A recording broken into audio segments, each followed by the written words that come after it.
اگر وارث اپنے مورث کو وراثت حاصل کرنے کے لیے جلدی کرتے ہوئے قتل کر دے تو اس کو اس میراث کا کوئی حصہ نہیں ملے گا.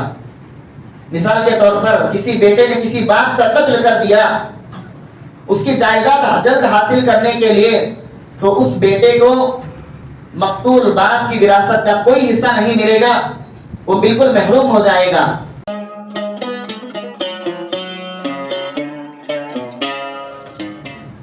محترم حاضرین، میرے اسلامی بھائیوں، بزرگوں اور دوستوں، پردہ نشین ماں اور بہنوں،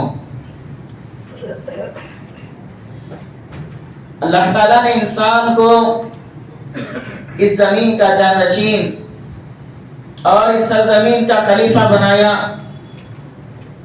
اور زندگی گزارنے کے لیے مختلف ذریعے عطا کیے. انہی مختلف ذریعوں میں سے ایک ذریعہ اللہ تعالیٰ نے مال کہا. مال انسان کی بنیادی ضرورت ہے. مال انسان کی زندگی میں بہت ضروری ہوتا ہے اور انسان مال سے بڑی سخت محبت کرتا ہے. اللہ تعالیٰ نے فرمایا وَتُحِبُّونَ الْمَالَ حُبًّا جَمًّا، اور تم مال سے بڑی سخت محبت کرتے ہو. اللہ تعالیٰ نے اس مال کو قوام الحیات یعنی زندگی قائم کرنے کا ذریعہ بنایا اور اس کی حفاظت کا حکم دیا. اللہ تعالیٰ نے فرمایا وَلَا تُؤْتُوا السُّفَهَاءَ أَمْوَالَكُمُ الَّتِي جَعَلَ اللَّهُ لَكُمْ قِيَامًا وَارْزُقُوهُمْ فِيهَا وَاكْسُوهُمْ وَقُولُوا لَهُمْ قَوْلًا مَعْرُوفًا. اور تم اپنے اس مال کو جسے اللہ نے تمہاری زندگی کو قائم کرنے کا ذریعہ بنایا، نادان لوگوں کے حوالے نہ کرو جنہیں مال میں تصرف کرنے کا تجربہ نہیں، جنہیں مال کو صرف کرنا نہیں آتا. وَارْزُقُوهُمْ فِيهَا، انہیں اس مال میں کچھ کھلاؤ اور بھلی بات کہو. محترم حاضرین، اس آیت میں اللہ تعالیٰ نے مال کی حفاظت کا حکم دیا اور جو نادان لوگ ہوتے ہیں جنہیں تجارت کرنا نہیں آتا یا مال کی حفاظت کرنا نہیں آتا، ایسے لوگوں کے حوالے اپنے مال کو سپرد کرنے سے اللہ تعالیٰ نے منع فرمایا. یہ مال انسان کی بنیادی ضرورت ہے جس کے ذریعے انسان اپنی ساری ضرورتیں پوری کرتا ہے. مال کے بغیر دنیاوی زندگی کا تصور بڑا مشکل ہے. اسی مال کے ذریعے کئی مالی عبادتیں بھی ایک مسلمان انجام دیتا ہے جو عبادتیں مال کے بغیر پوری نہیں ہوتی. محترم حاضرین، مال کمانے اور حاصل کرنے کے مختلف راستے ہیں. ان میں سے کچھ راستوں کو اللہ تعالیٰ نے حرام کہا، جیسے سود، چوری، ڈاکہ زنی، دھوکہ وغیرہ سے مال حاصل کرنا یہ حرام ذریعہ ہے. اور بعض راستوں کو اللہ تعالیٰ نے جائز کہا، جیسے تجارت وغیرہ. انہی راستوں میں سے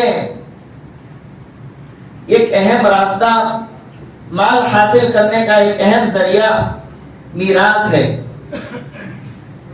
جو انسان بغیر محنت کے حاصل کر لیتا ہے، بغیر محنت و کوشش کے محض رشتہ داری کی بنیاد پر انسان کو یہ مال حاصل ہوتا ہے.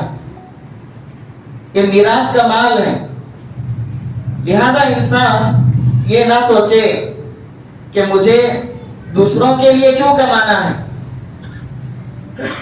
بلکہ اپنے وارثوں کے لیے وہ کچھ مال چھوڑ کر جائے جس سے وارث فائدہ اٹھا سکیں. سعد بن ابی وقاص رضی اللہ عنہ کا واقعہ ہے. اللہ کے نبی صلی اللہ علیہ وسلم نے سعد بن ابی وقاص رضی اللہ عنہ کو ان کی بیماری کی حالت میں کہا انک ان تذر ورثتک اغنیاء خیر من ان تذرهم عالة یتکففون الناس. ایسا تم اپنے وارثین کو مالدار چھوڑو، یہ بہتر ہے اس بات سے کہ تم انہیں فقیر اور نادار چھوڑ کر جاؤ اور وہ لوگوں کے سامنے ہاتھ پھیلاتے ہوئے پھریں. لہذا انسان کو اپنے وارثین کے لیے بھی کمانا چاہیے، وارثین کے لیے بھی کچھ مال چھوڑنا چاہیے. اور آپ صلی اللہ علیہ وسلم نے فرمایا وَإِنَّكَ لَن تُنْفِقَ نَفَقَةً تَبْتَغِي بِهَا وَجْهَ اللَّهِ إِلَّا أُجِرْتَ.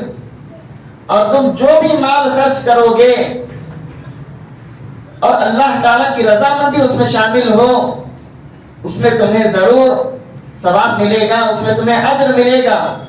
حتی ما تضع فی امرأتک، یہاں تک کہ وہ لقمہ جو تم اپنی بیوی کے منہ میں رکھتے ہو اس میں بھی تمہیں صدقہ اور اجر ملے گا.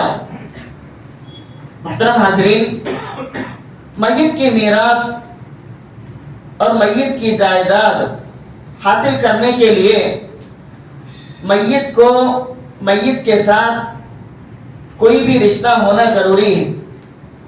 یہ رشتہ یا تو خونی رشتہ ہوگا یا نکاح کا رشتہ ہوگا، یعنی میاں بیوی ایک دوسرے کے وارث بنتے ہیں اور جو قریبی رشتہ دار ہوتے ہیں وہ ایک دوسرے کے وارث بنتے ہیں. اور جو رشتہ سب سے زیادہ قریبی ہو وہ مال وراثت کا زیادہ حقدار اور زیادہ اس وراثت کا مالک ہے. میت چاہے مرد ہو یا عورت، اس کی وراثت کا مال اسی طریقے سے تقسیم ہوگا جو اللہ تعالیٰ نے بیان کیا ہے.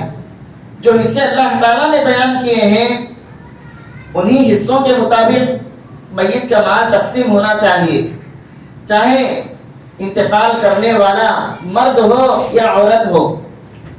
مگر ہمارے معاشرے میں، ہمارے سماج میں کچھ لوگ یہ سمجھتے ہیں کہ عورت کی میراث کا حقدار صرف اس کی بیٹیاں ہیں، بیٹوں کا ماں کی وراثت میں کوئی حق نہیں. ایسا سوچنا یہ بالکل باطل اور بالکل ظلم ہے. چاہے مرد ہو یا عورت، اس کی میراث اور مال کے حقدار وہ سب ہیں جن کا حصہ اللہ تعالیٰ نے بتایا، جن کو اللہ تعالیٰ نے وارث کہا.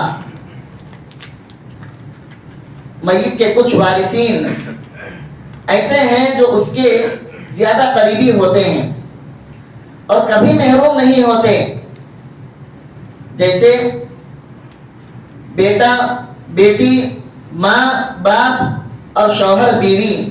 یہ 6 رشتہ دار ایسے ہیں، یہ 6 رشتے ایسے ہیں جو کبھی محروم نہیں ہوتے. چاہے وارثین میں کوئی دوسرا وارث آ جائے، کتنے ہی وارثین ہوں، ان 6 وارثین کو ہمیشہ حصہ ملے گا، یہ کبھی محروم نہیں ہوتے. اللہ یہ کہ ان کو میراث حاصل کرنے میں کوئی رکاوٹ ہو، اور یہ رکاوٹیں 3 طرح کی ہیں. سب سے پہلی رکاوٹ قتل ہے، یعنی اگر وارث اپنے مورث کو وراثت حاصل کرنے کے لیے جلدی کرتے ہوئے قتل کر دے تو اس کو اس میراث کا کوئی حصہ نہیں ملے گا.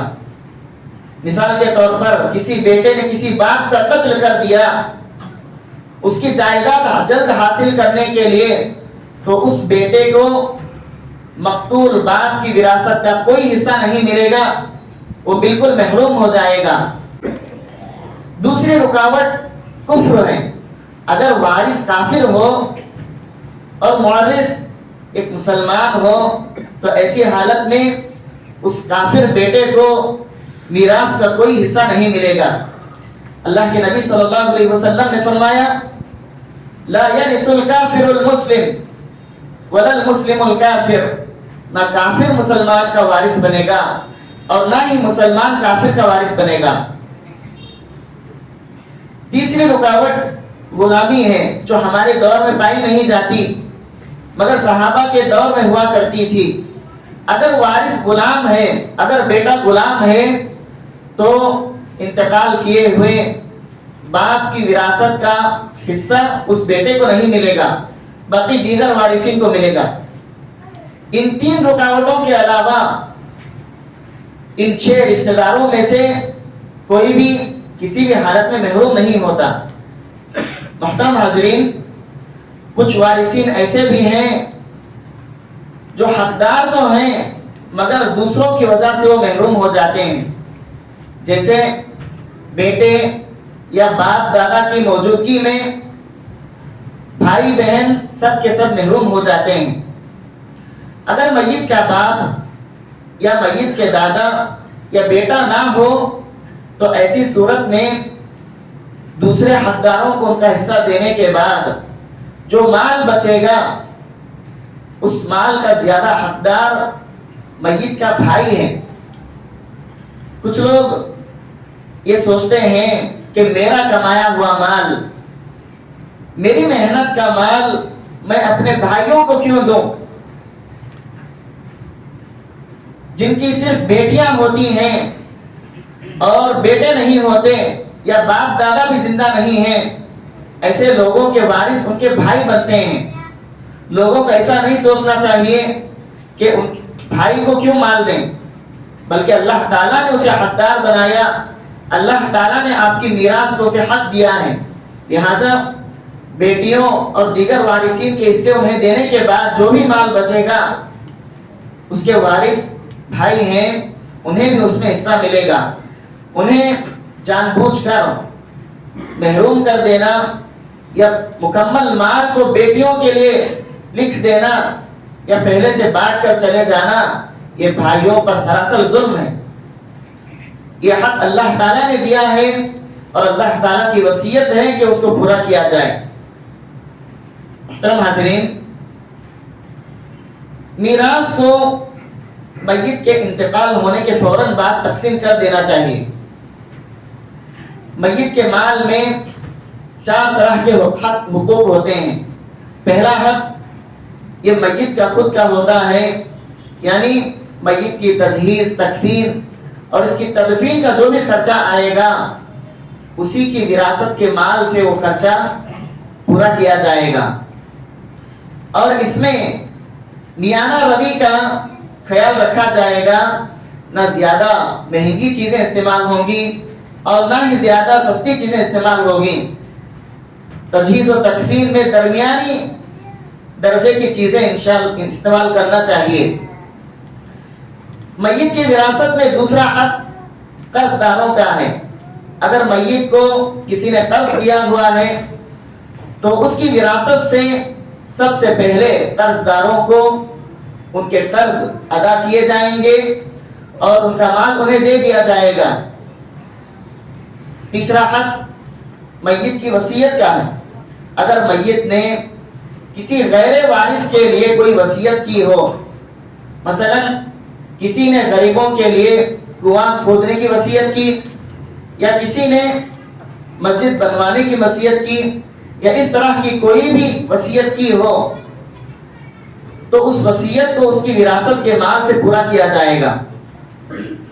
اور وصیت کرنے میں شرط یہ ہے کہ یہ وصیت اس کے ثلث مال یعنی 30% مال سے زیادہ نہ ہو۔ اگر اس کی وصیت 30% سے زیادہ ہے تو اس وصیت کو پورا نہیں کیا جائے گا، بلکہ 30% کے اندر ہی جو ہے وصیت کو پورا کیا جائے گا۔ محترم حاضرین، کچھ لوگ ایسے بھی ہیں جو اپنے وارثین کو جیسے بیٹے یا دیگر وارثین کو محروم کرنے کے لیے، ان کی نافرمانی کی وجہ سے محروم کرنے کے لیے جان بوجھ کر وصیت کرتے ہیں۔ اللہ تعالیٰ نیتوں کو خوب جانتا ہے، لہٰذا اپنی نیتیں بگاڑنی نہیں چاہیے، اپنی نیتیں خراب نہیں کرنی چاہیے۔ وارثین کو ان کے حقوق کم کرنے کے لیے یا اس نیت سے وصیت کرنا یہ درست نہیں ہے۔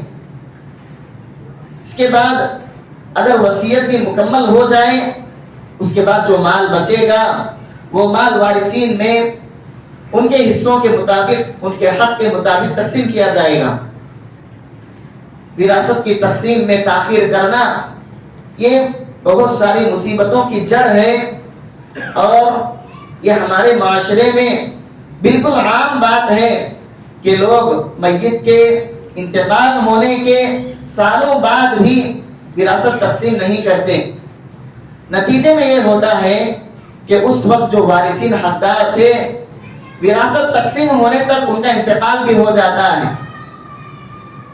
بسا اوقات ایسا ہوتا ہے کہ ماں خود وراثت کی تقسیم میں رکاوٹ بنتی ہے، اور باپ کے انتقال کے بعد کہتی ہے کہ میرے مرنے تک یہ وراثت تقسیم نہیں ہوگی، میرے مرنے تک سب ایک ساتھ رہیں گے۔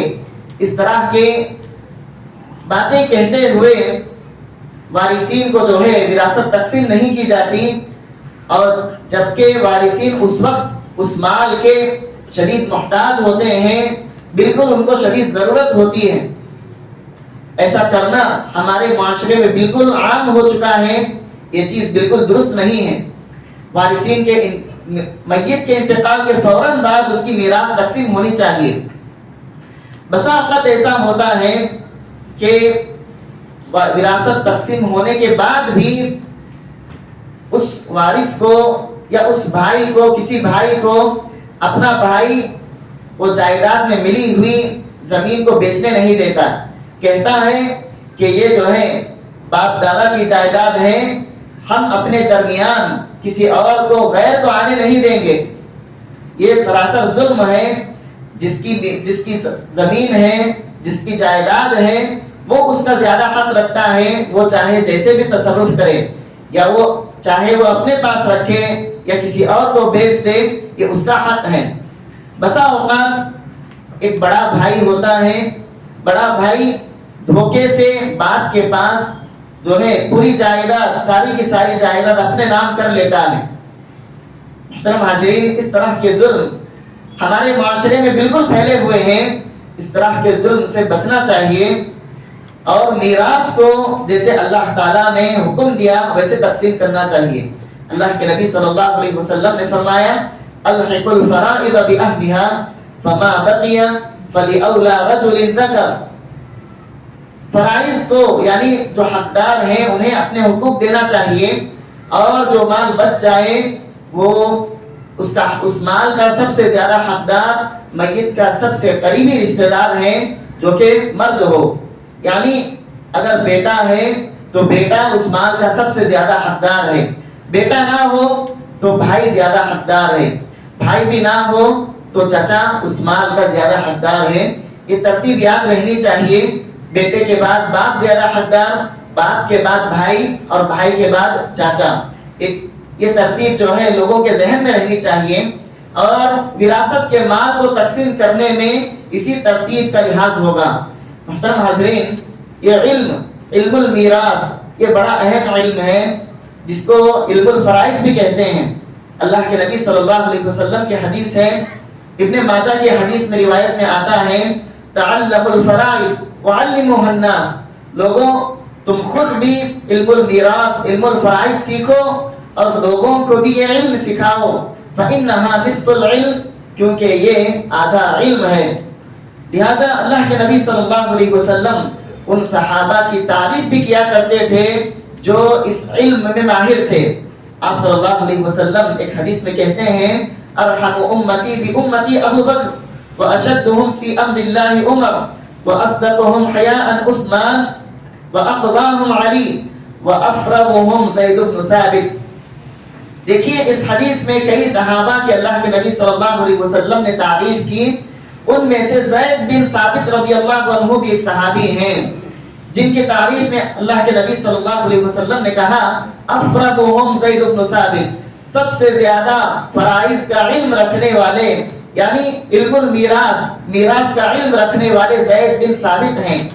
اس حدیث سے ہمیں ایک تو زید بن ثابت رضی اللہ عنہ کی فضیلت بھی معلوم ہوتی ہے، اور دوسرا علم المیراث کی فضیلت بھی معلوم ہوتی ہے.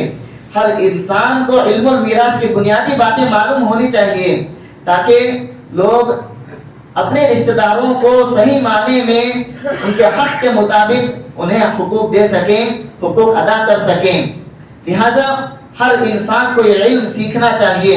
اس علم کی بڑی فضیلت آئی ہے اور اللہ تعالیٰ نے خود اس علم کو بیان کیا اپنی کتاب قرآن مجید میں.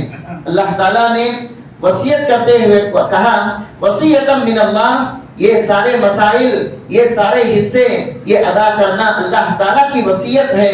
وصیۃ من اللہ, یہ اللہ کی وصیت ہے. لہذا اللہ کی وصیت کو پورا کرنا چاہیے. ایک اور جگہ اللہ تعالیٰ نے کہا فریضۃ من اللہ, یہ اللہ تعالیٰ کا فریضہ ہے جس کو ادا کرنا واجب ہے. محترم حاضرین, ہمارے معاشرے میں اکثر لوگوں کے پاس علم المیراث یعنی میراث کو کیسے تقسیم کریں اس کا علم نہیں ہے, یا کچھ لوگ اس کا علم رکھتے ہوئے بھی لوگوں پر ظلم کرتے ہیں.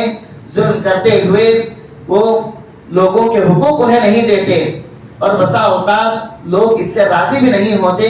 یاد رکھیے ان مسائل سے یہ اللہ تعالیٰ کے مقرر کیے ہوئے حصے ہیں. اگر ان سے کوئی راضی نہیں ہے تو مطلب یہ ہے کہ وہ اللہ تعالیٰ کے دین سے راضی نہیں ہے. ایسی حالت میں انسان کو اپنا ایمان جانچنا چاہیے, اپنے ایمان کا محاسبہ کرنا چاہیے کہ وہ کس دین کو جو ہے مانتا ہے, کس دین کی وہ اتباع کرتا ہے. محترم حاضرین, کیا ہم مسلمانوں کے لیے دین اسلام کافی نہیں ہے؟ کیا مسلمانوں کے لیے اللہ اور اس کے رسول کی اطاعت کرنا کافی نہیں ہے؟ آج مسلمان اللہ اس کے رسول کے علاوہ جو مقامی مذاہب ہوتے ہیں ان کی بھی کئی باتیں جو ہے مانتے ہیں, ان کی اطاعت کرتے ہیں, ان کی اتباع کرتے ہیں. یہ سراسر جائز نہیں ہے. آج ہمارے معاشرے میں کئی ایسی ظلم کی صورتیں میراث کے سلسلے میں پھیلی ہوئی ہیں جو کہ دور کرنے کی ضرورت ہے. محترم حاضرین, علم المیراث یہ بڑا علم ہے. اس کو سیکھنے کے لیے جو ہے کچھ حساب کی چیزیں ضرورت پڑتی ہیں. اس کے علاوہ بالکل آسان علم ہے اور انشاءاللہ اگر کوئی انسان علم المیراث کو سیکھنا چاہے, ہماری مسجد آسیہ میں انشاءاللہ فجر کے بعد سکھایا جائے گا کہ کیسے وارثین کے درمیان حصوں کو تقسیم کرنا ہے. انشاءاللہ جو بھی چاہتے ہیں, جو لوگ خواہش رکھتے ہیں, شوق رکھتے ہیں کہ وہ علم المیراث سیکھیں, وہ فجر کے بعد انشاءاللہ فجر کی نماز میں حاضر ہو جائیں. نماز کے بعد انشاءاللہ علم المیراث سکھایا جائے گا. محترم حاضرین, ہمیں صرف اللہ تعالیٰ اور اس کے رسول کی اطاعت کرنا چاہیے اور دیگر باپ دادا کی اطاعت نہیں کرنی چاہیے. آج لوگ باپ دادا کے طریقے پر چلتے ہوئے بھائیوں کو محروم کرتے ہیں. بڑا بیٹا وہ باپ کی میراث میں سے, باپ کے مال میں سے چھوٹے بھائیوں پر ظلم کرتا ہے, پورا مال خود ہڑپ لیتا ہے, ساری جائیداد خود بیچ لیتا ہے. یہ ساری ظلم کی صورتیں ہمارے معاشرے میں ہیں. ان ظلم کی صورتوں کو دور کرنے کی ضرورت ہے. اس کے بعد اللہ تعالیٰ نے جو حصے مقرر کیے ہیں اس کی کئی قسمیں ہیں. کسی کو مال کا آدھا حصہ ملتا ہے, کبھی کسی کو مال کا ربع حصہ ملتا ہے. اللہ تعالیٰ نے میاں بیوی کے حصے بیان کرتے ہوئے کہا کہ اگر بیوی انتقال ہو جائے تو اس کی میراث کا آدھا حصہ شوہر کو ملے گا اگر اس بیوی کی اولاد نہ ہو. اگر اولاد موجود ہے تو اس کو ربع حصہ ملے گا, یعنی پاؤ حصہ شوہر کو ملے گا. اسی طرح اگر شوہر کا انتقال ہو جائے تو بیویوں کو شوہر کی میراث میں سے ربع ملے گا, یعنی چوتھا حصہ ملے گا اگر اس شوہر کی اولاد زندہ نہ ہو, اگر اس شوہر کی کوئی اولاد نہ ہو. اگر اولاد موجود ہو تو بیوی کو سمن ملتا ہے, یعنی میراث کا 8واں حصہ ملتا ہے. یہ حصے یہ بڑے ضروری ہیں کیونکہ آج میاں بیوی کے حقوق جو ہے لوگ ادا نہیں کرتے. اگر شوہر کا انتقال ہو جائے تو اس کی بیوی کو کوئی حصہ نہیں دیا جاتا. اس بیوہ عورت کا حصہ جو ہے جبرن جو ہے دوسرے لوگوں کے درمیان تقسیم کر دیا جاتا ہے. یہ ساری صورتیں ظلم کی صورتیں ہیں. اللہ تعالیٰ سے دعا ہے اللہ تعالیٰ ہمیں علم الفرائض اور علم المیراث حاصل کرنے کی توفیق دیں. اللہ تعالیٰ ہمیں ان باتوں کا علم جو ہے حاصل کرنے اور ان پر عمل کرنے کی توفیق دیں. اللہ تعالیٰ ہمیں لوگوں کے حقوق ان کے حق کے مطابق جو ہے ادا کرنے کی توفیق دیں. اللہ تعالیٰ ہمیں ہر طرح کے ظلم سے ہماری حفاظت فرمائیں. اللہ تعالیٰ ہم پر بھی ظلم ہونے نہ دیں اور ہمیں دوسروں پر بھی ظلم نہ کرنے کی توفیق دیں. اقول قولی ھذا واستغفر الله لي ولكم ولسائر المسلمين من كل ذنب فاستغفروه انه هو الغفور الرحيم.